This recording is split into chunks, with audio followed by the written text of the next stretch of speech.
Hello friends.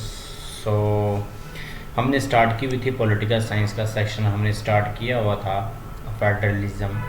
आज हम उसी को कंटिन्यू करेंगे और आज हम नेक्स्ट चीज़ें डिस्कस करेंगे। ओके, सो हम स्टार्ट करते हैं हम अपना। This is federalism. Okay, so federalism क्या होता है आज हम थोड़ा सा उसको डिस्कस करेंगे। तो what exactly the federalism is, so we have to discuss that. ठीक है, सो देखते हैं फेडरलिज्म होता क्या है।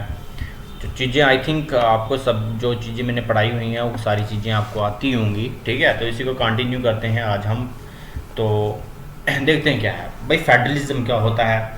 फेडरलिज्म लास्ट यूनिट जब हमने पढ़ा था पावर शेयरिंग वाला, पावर शेयरिंग में हमने पढ़ा था कि they are the different form of power sharing की बहुत सारी फॉर्म्स होती हैं एंड उन्हीं में से एक फॉर्म थी कौन सी वो उसका नाम था power sharing among different organ of the government. ठीक है, तो उसको हम बोल सकते थे वर्टिकल डिवीजन ऑफ पावर भी हम उनको बोलते हैं। ओके, तो वर्टिकल डिवीजन ऑफ पावर क्या होती है भाई। वर्टिकल मैथ में जैसे वर्टिकल होता है तो वर्टिकल होता है परपेंडिकुलर लाइन। ओके, तो सबसे पहले ऊपर जो सुप्रीम जो होगा वो आपका सेंट्रल गवर्नमेंट होगा, then come to your state government, then come to your local government. So this is a vertical division of power.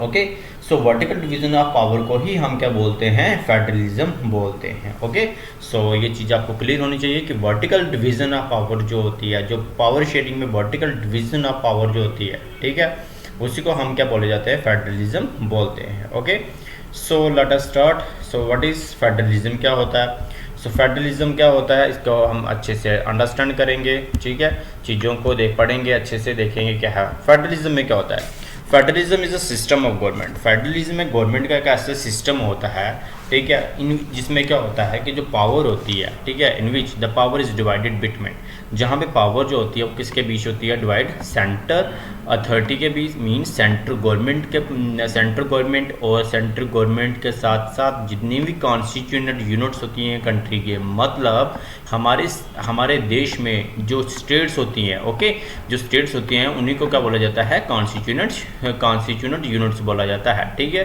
तो हमारे देश में या फेडरलिज्म में क्या होता है कि पावर जो होती है वो central government plus state government के पास क्या होती है, डिवाइड होती है, उनमें शेयरिंग होती है। So power has two level of government, federalism has a two level of government. Federalism के दो लेवल होते हैं गवर्नमेंट के, मैंने आपको बता दिया है। तो एक लेवल ऑफ व्यू होता है जो कंट्री की पूरी कंट्री को जो क्या करता है, गवर्न करता है, that is called central government. So central government जो होती है पूरी कंट्री के लिए होती है। Okay, then there is another, that is called another government at a level of the provisions are states. So उसी को क्या बोला जाता है, स्टेट गवर्नमेंट बोला जाता है। ठीक है, तो फेडरलिज्म में क्या होता है, there is a division of power between centre and states. So यहाँ पे टू एस्पेक्ट्स इसके होते हैं। फेडरलिज्म और contrasted with unitary government. Last lecture में मैंने तभी आपको पढ़ाया था यूनिटरी गवर्नमेंट के, कि आपको पता चल जाए कि यूनिटरी गवर्नमेंट होती क्या है। जब आपको यूनिटरी गवर्नमेंट के बारे में इंफॉर्मेशन मिल जाएगी then it is very easy to understand what exactly the federalism is. So federalism is completely opposite to unitary government. Okay, this point is very important. Okay, under the unitary government में क्या होता था कि जो single authority होती थी या single जो गवर्नमेंट होती थी वही क्या करती थी, उसी का क्या करता था, उसी की हाजिमोनी चलती थी, उसी की दादागिरी चलती थी, और जितने भी जो स्टेट्स होती थी वो उसके अंडर क्या करती थी, सबॉर्डिनेट काम करती थी। ठीक है, मीन्स कि यूनिटरी सिस्टम में क्या होता है कि सेंट्रल गवर्नमेंट अकेली गवर्नमेंट होती है, अगर वहाँ पे कोई स्टेट्स है भी तो वो स्टेट्स जो हैं सेंटर के अधीन होती हैं, सेंटर के कहना उनको मानना पड़ता है। जब तक सेंटर का वो मानेंगे नहीं सेंटर के order, then it is very difficult. Okay, so उनको जो है डिफ़िकल्ट हो जाएगा उनको गवर्न करना। ओके, सो ये चीज़ें हमने डिस्कस की थी। Then come to your next point, let us look at some of the key feature of Indian federalism. So Indian federalism के key features कौन से हैं? Okay, so Indian federalism के key features में अगर हम देखें जो हमारे, लेकिन इससे पहले आपको इंडियन फेडरलिज्म के फीचर देखने से पहले आपको फेडरलिज्म का मैंने आपको अच्छे से समझा दिया कि फेडरलिज्म होता क्या है। ओके, सो अब हम स्टार्ट करेंगे की features of federalism. Okay, so first point हमारे पास आ रहा है let us look at some of the key features of federalism. यहाँ पे हमारे पास आ रहा है कि फेडरलिज्म में क्या होता है, देखते हैं क्या होता है। तो फेडरलिज्म में अगर हम ध्यान से देखें तो 2 लेवल ऑफ गवर्नमेंट होती हैं। In federalism there 2 level of government. तो फेडरलिज्म में 2 लेवल ऑफ गवर्नमेंट होती है, मैंने आपको बता दिया था। पहले में एक होती है आपकी सेंटर, दूसरा स्टेट। ओके तो 2 लेवल ऑफ गवर्नमेंट होते हैं। एक होता है आपका मैंने बता दिया, एक होता है आपका सेंटर, दूसरा होता है आपका स्टेट। ओके देन जो डिफरेंट लेवल होते हैं, जैसे मैंने बोला पहले सेंटर होता है, फिर स्टेट आता है, then there is a local government. Okay यहाँ पे लोकल गवर्नमेंट आती है। ओके सो सेंटर के पास जो पावर्स होती हैं वो अलग होती हैं, जो स्टेट्स के पास पावर होती हैं वो अलग होती हैं, जो लोकल गवर्नमेंट होगी उसके पास पावर अलग होगी। What is local government?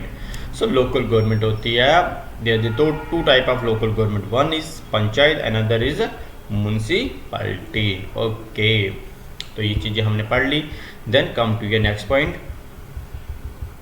Yes this is very very important point. Okay so यहाँ पे हम देखते हैं jurisdiction of respective level of. Yes अब देखिए भाई, जो सेंट्रल गवर्नमेंट होती है, जो स्टेट गवर्नमेंट होगी, जो लोकल गवर्नमेंट होगी, उनकी एक जुरिस्डिक्शन होती है, उनकी जुरिस्डिक्शन ऑफ पावर होती है कि उनकी पावर कहाँ तक है। बस सेंटर की पावर की जो है उसकी एक लिमिट होगी, स्टेट गवर्नमेंट की पावर की लिमिट होगी, लोकल गवर्नमेंट की पावर की लिमिट होगी। Okay so limitation is there, so that limitation is called jurisdiction. Okay the fundamental provision of the constitution cannot be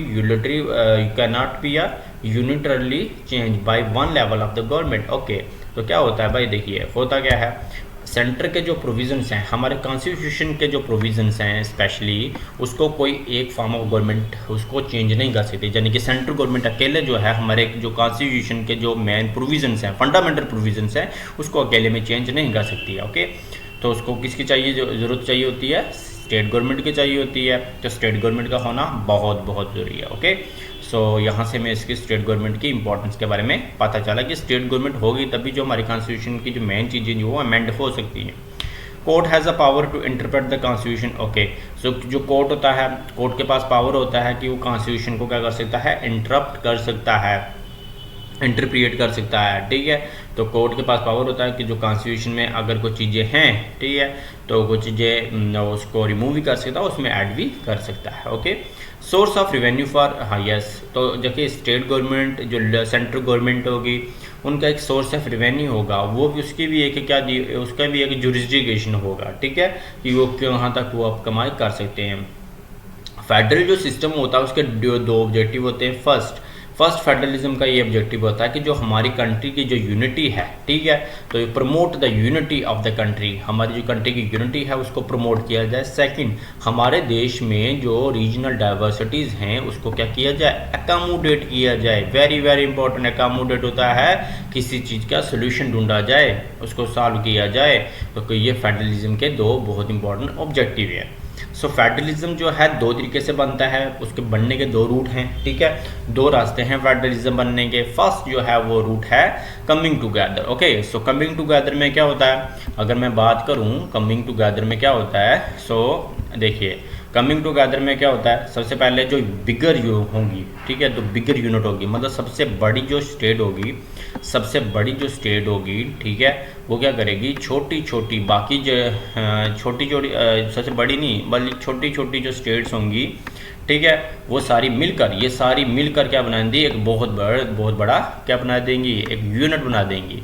तो छोटी छोटी स्टेट्स जो मिलकर जो बहुत बड़ी कंट्री बना देती हैं उसको क्या बोलते हैं, उसी को बोलते हैं आपका कमिंग टुगेदर, क्योंकि वो सारी मिलकर जो है एक बहुत बड़ी कंट्री बना रही है। Okay so that is called coming together. जैसे यूएसए है, ऑस्ट्रेलिया है, ओके स्विट्जरलैंड है, so they are the example of coming together federalism. Then there is another route, एक और रास्ता है जिसके थ्रू फेडरलिज्म जो है फेडरलिज्म बन सकता है, वो कौन सा है, होल्डिंग टुगेदर। तो इसमें होल्डिंग टुगेदर में क्या होता है, जो बड़े देश होते हैं, ठीक है जो एरिया वाइज बहुत बड़े देश होते हैं, वो क्या कर देते हैं, अपनी पावर्स को क्या कर देते हैं भाई, अपनी पावर्स को डिवाइड कर देते हैं। ठीक है तो अपनी पावर को डिवाइड कर देते हैं बहुत छोटी छोटी स्टेट्स के साथ, that is known as holding together. Like India है ना, स्पेन एंड अनदर देश, उनमें क्या है, होल्डिंग टुगेदर है। Thank you so much. Take care. Goodbye.